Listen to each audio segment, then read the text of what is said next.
آمن الرسول بما أنزل إليه من ربه والمؤمنون كل آمن بالله وملائكته وكتبه ورسله لا نفرق بين أحد من رسله وقالوا سمعنا وأطعنا غفرانك ربنا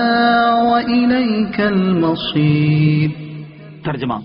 رسول اس پر ایمان لایا جو اس کے رب کی طرف سے اس کی طرف نازل کیا گیا، اور مسلمان بھی سب اللہ پر اور اس کے فرشتوں اور اس کی کتابوں اور اس کے رسولوں پر یہ کہتے ہوئے ایمان لائے کہ ہم اس کے کسی رسول پر ایمان نہ لانے میں فرق نہیں کرتے۔ اور انہوں نے عرض کی، اے ہمارے رب، ہم نے سنا اور مانا، اور ہم پر تیری معافی ہو اور تیری ہی طرف پھرنا ہے۔